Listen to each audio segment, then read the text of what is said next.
Hai, nama saya Nur Sabrina Ilya binti Alfian daripada kelas L2A.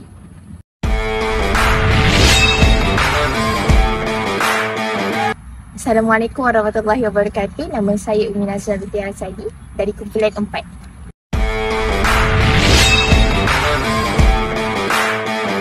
Saya Anis Farhana membentangkan tentang tajuk Kompas.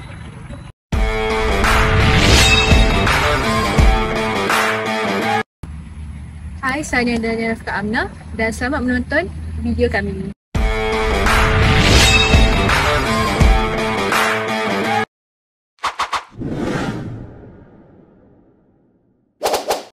Assalamualaikum warahmatullahi wabarakatuh.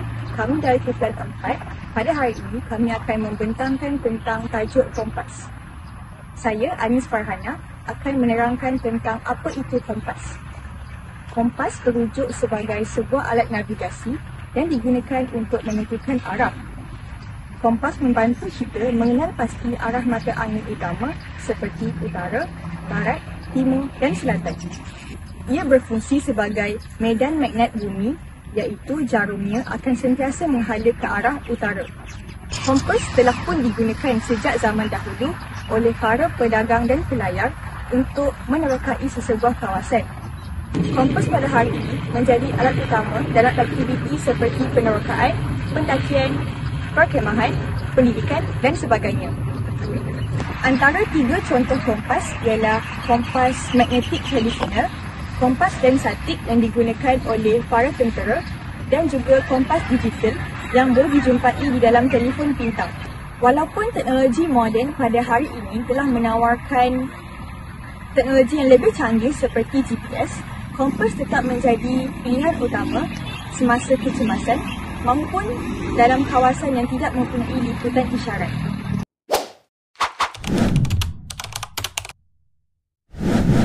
Assalamualaikum, nama saya Nur Sabrina Ilya. Jadi saya akan menjelaskan fungsi-fungsi kompas. Jadi yang pertama, kompas digunakan untuk menentukan arah utara, selatan, timur dan barat. Selalunya jarum kompas menunjukkan ke arah utara magnetik.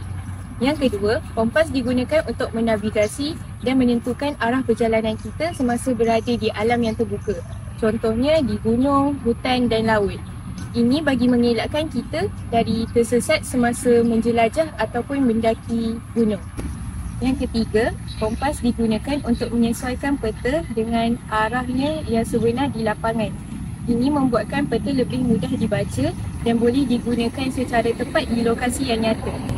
Yang terakhir, kompas digunakan untuk menentukan posisi relatif terhadap titik-titik orientasi yang tertentu.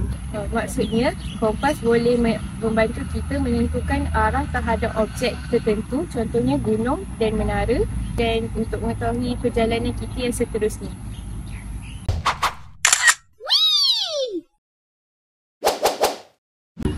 Assalamualaikum warahmatullahi wabarakatuh. Saya Umi Nazra dan saya akan menceritakan berkenaan anatomi kompas dan fungsi-fungsinya.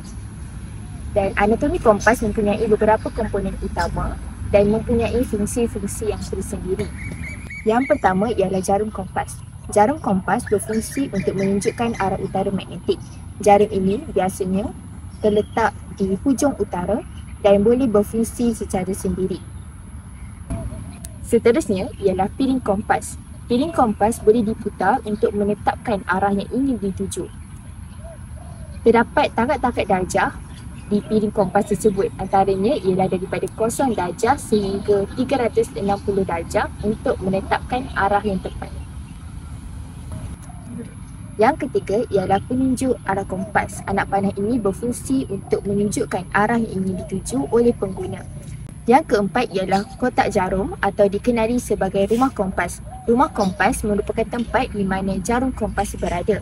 Di dalam rumah kompas terdapat cecair yang berfungsi untuk menstabilkan pergerakan jarum kompas. Yang kelima ialah cermin panduan. Cermin panduan ini berfungsi untuk membantu kita membaca kompas dalam masa yang sama untuk melihat arah kompas. Cermin kompas ini biasanya terdapat dalam kompas jenis lensatik ataupun prismatik. Yang keenam ialah garis orientasi. Garis orientasi ini berada di dasar piring yang membantu pengguna untuk menyelaraskan peta dengan arah yang sebenar. Yang terakhir ialah skala pengukur ataupun dikenali sebagai ruler ataupun scale. Skala pengukur digunakan untuk mengukur jarak pada peta, sama ada peta orientering ataupun peta topografi.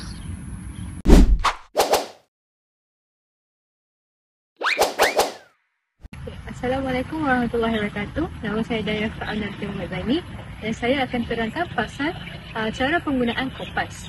Yang pertama, kompas perlu diletakkan di tempat yang rata. Sebagai contoh, kita boleh letakkan di atas tapak kanan ataupun di lantai di bawah.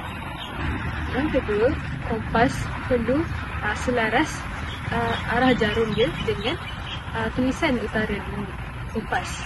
Jadi kita perlulah membusingnya sebagai untuk dia selaras. Yang ketiga, tentukan arah di mana yang kita perlu dan kita hendak pergi.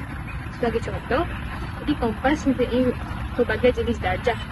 Mengikut darjah yang telah ditetapkan itu, anda boleh pergi terus ke destinasi yang anda hendak pergi. Jadi, seterusnya, perlulah sentiasa melihat kompas agar orientasi arah kita tidak tertukar. Sekian daripada saya.